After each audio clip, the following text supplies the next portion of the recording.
Hello everyone, YouTube पे आपको बस 2 ही यूनिट्स का एक्सेस होगा। अगर आपको पूरा कोर्स करना है तो विजिट करें www.collegewishlist.in। तो हाय एवरीवन, इस लेक्चर में हम शॉर्टकट मेथड का और एक एग्जांपल देखने वाले हैं, जो कि हमारी केस फर्स्ट थी उसका और एक एग्जांपल इस लेक्चर में हम सॉल्व करने वाले हैं। तो चलिए देख लेते हैं ये एग्जाम्पल क्या है। तो हमारे पास गिवन एग्जाम्पल है d² + 4d + 4 into Y equal to e⁻² plus 3 into e⁻²x। अब यहाँ पर जो f ऑफ x है हमारा, वो है हमारा कॉम्बिनेशन में, जो हमारा कॉम्बिनेशन है टू टर्म्स का e⁻² प्लस 3 इंटू e⁻²x। इन दोनों का कॉम्बिनेशन में हमारे पास यहाँ पे एग्जाम्पल है। तो इसे हमें कैसे सॉल्व करना है, तो हम सिंपली इसे स्प्लिट करेंगे। आगे जाके हम जहाँ पे हम yp को सॉल्व करेंगे तो वहाँ पे हम क्या करेंगे, इन दोनों टर्म्स को सेपरेट आउट करेंगे। तो सबसे पहले हमें क्या करना होता है, इज इक्वल टू के अकॉर्डिंग हम टू पार्ट्स में इस इक्वेशन को डिवाइड करते हैं। तो लेफ्ट वाला पार्ट होता है हमारा फाइव डी एंड राइट वाला पार्ट होता है हमारा एफ ऑफ एक्स। तो यहाँ पे सॉल्यूशन होगा five D equal to d² plus 4d plus 4, then F of X equal to e⁻² plus 3 into e⁻²x। Then first step होता है हमारा फाइंड yc। अब yc को फाइंड आउट करने के लिए क्या करेंगे, हम 5d के अकॉर्डिंग yc के रूट्स को फाइंड आउट करेंगे।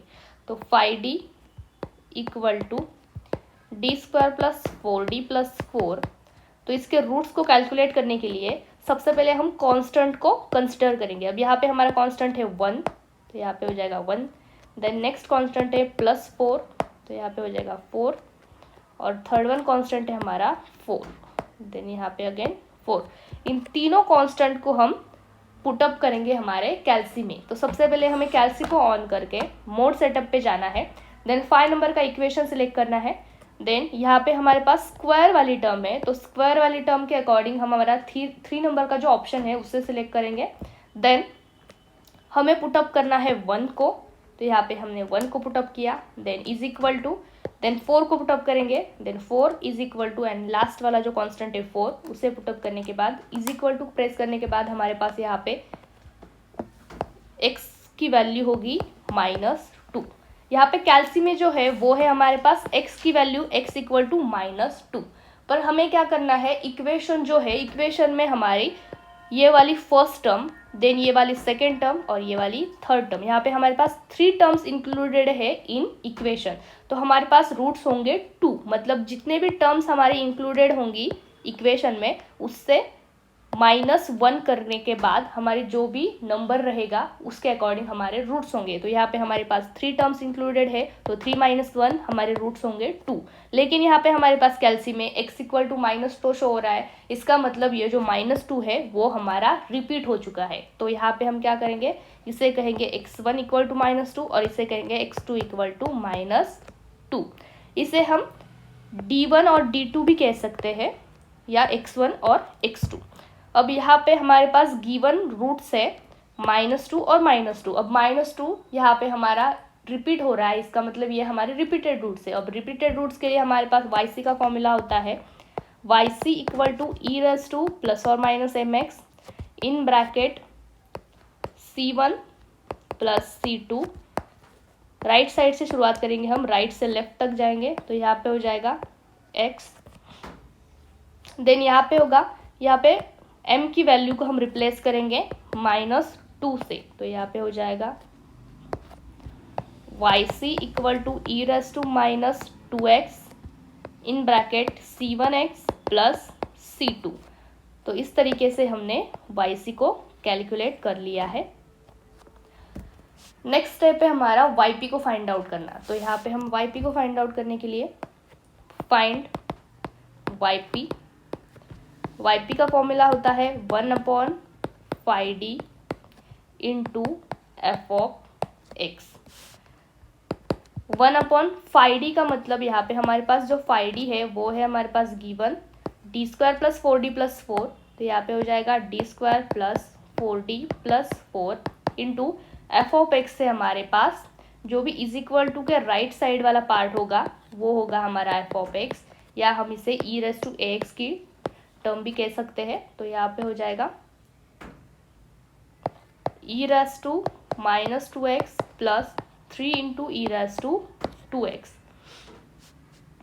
अब यहाँ पे क्या करेंगे, हम इस टर्म को स्प्लिट करेंगे, 2 टर्म्स में हम इसे स्प्लिट करेंगे। तो यहाँ पे हो जाएगा yp1, 2 टर्म से इसलिए हम इसे कंसिडर करेंगे yp1, then 1/d² plus 4d plus 4 into ये फर्स्ट वाली जो टर्म है उसे हम राइट करेंगे e raise to minus 2x plus again हम यहाँ पे राइट करेंगे 1/d² plus 4d plus 4 into 3 e raise to 2x, इसे हम yp कहेंगे। yp आगे जाके क्या करेंगे, हम इन दोनों टर्म्स के सेपरेटली yp के अकॉर्डिंग हमें इसे सॉल्व करना है। तो सबसे पहले हम क्या करेंगे, इसे सॉल्व करेंगे। इसे हम कहेंगे yp1 और इसे हम कहेंगे yp2, और दोनों का जो कॉम्बिनेशन होगा, इन दोनों का कॉम्बिनेशन होगा हमारा yp। तो सबसे पहले हम yp1 को सॉल्व करेंगे। तो यहाँ पे हमारे पास yp1 है 1/d² plus 4d plus 4 into E raise to minus 2x। तो हमें रिप्लेस करना होता है, यहाँ पे रिप्लेस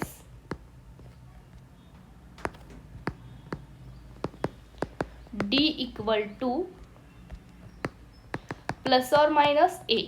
फर्स्ट केस है तो यहाँ पे हम d को रिप्लेस करेंगे प्लस और माइनस a से। अब अगर हमने यहाँ पे कंपेयर किया e रेस टू ax को, तो यहाँ पे a की टर्म होगी हमारी -2, तो यहाँ पे d हो जाएगा -2। तो जहाँ जहाँ हमारा d होगा तो वहाँ पे हम राइट करेंगे -2।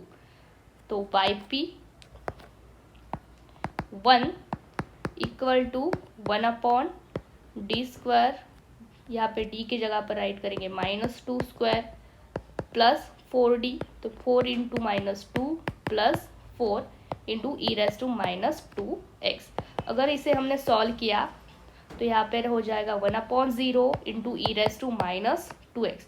तो यहाँ पे हमारी केस फेल हो चुकी है। तो केस फेल होने के बाद हमारे पास फॉर्मूला होता है for case fail x/phi' d into f(x). तो इसी के अकॉर्डिंग यहाँ पे हो जाएगा yp1 equal to x/phi' d का मतलब होता है इस phi d का हम क्या करेंगे, डेरिवेटिव लेंगे। अब डेरिवेटिव लेने के लिए हम d² का डेरिवेटिव लेंगे, यहाँ पे 2d, देन प्लस 4d का डेरिवेटिव होगा 4, और इस 4 का कांस्टेंट, इस कांस्टेंट का डेरिवेटिव होगा 0, then next E raise to -2x। Again हम यहाँ पे रिप्लेस करेंगे, रिप्लेस d इक्वल टू -2, जो भी हमने सबसे पहले रिप्लेस किया था वही हम रिप्लेस करेंगे। Then yp1 equal to x/2 into -2 plus 4 into E raise to -2x। तो yp1 equal to 0 into E raise to -2x। तो यहाँ पे हमारे पास है yp1 की value x/0 into E raise to -2x। तो यहाँ पे हमारी अगेन केस फेल हो चुकी है। तो हम क्या करेंगे, यहाँ पे फॉर केस फेल फॉर्मूला है हमारे पास, सेकेंड टाइम हमारी केस फेल हो चुकी है, तो x²/phi'' d इंटू f(x). तो यहाँ पे क्या होगा, x² जो भी हमारी phi d की वैल्यू होगी, phi d की वैल्यू है हमारे पास 2d प्लस 4, तो इसका हम क्या करेंगे, डेरिवेटिव लेंगे। तो 2d का डेरिवेटिव होगा 2 और 4 का डेरिवेटिव होगा 0, तो यहाँ पे हो जाएगा 2 इंटू f(x) जो भी है हमारा ई रेस टू -2x। तो यहाँ पे हमारे पास yp1 की वैल्यू हो गई x²/2 into E raise to -2x। तो इसी तरीके से हम yp2 को भी सॉल्व करेंगे। तो yp2 है हमारे पास इक्वल टू 1/ जो भी वैल्यूज है हमारे पास d² plus 4d plus 4 into 3 into E raise to 2x। Again हम यहाँ पे रिप्लेस करेंगे, रिप्लेस d इक्वल टू 2, तो यहाँ पे हो जाएगा जहाँ जहाँ हमारी d की टर्म है वहाँ पे हम रिप्लेस करेंगे 2 को, तो यहाँ पे होगा yp2 equal to 1 upon D की जगह पर 2, तो यहाँ पे 2 square plus 4 into 2 plus 4 into 3 into E raise to 2x। Then इसे हम कैल्सी के हेल्प से अगर सॉल्व करेंगे तो यहाँ पे आंसर होगा 1/16 into 3 into E raise to 2x। तो इस तरीके से हमने yp2 को भी सॉल्व कर लिया है। अब yp के लिए हम क्या करेंगे, इन दोनों का कॉम्बिनेशन लेंगे, तो यहाँ पे आंसर हो जाएगा yp इक्वल टू yp बनता हमारे पास x square upon 2 into E raise to minus 2x plus yp2 है 1/16 into 3 into E raise to 2x। तो इस तरीके से हमने yp की वैल्यू को फाइंड आउट कर लिया है। अब लास्ट सॉल्यूशन के लिए हम क्या करेंगे, हमारा जो फॉर्मूला है y equal to yc plus yp, तो उसी के according y equal to yc है हमारे पास, इसे हम यहाँ पे राइट करेंगे e raise to minus 2x into c1x plus c2 plus yp जो है हमारे पास वो है x square upon 2 into E raise to minus 2x plus 1/16 into 3 into E raise to 2x। तो इस तरीके से हमने केस 1 के इस एग्जाम्पल को सॉल्व किया है। तो आज के लेक्चर में बस इतना ही, मिलते हैं नेक्स्ट लेक्चर में, तब तक के लिए बाय।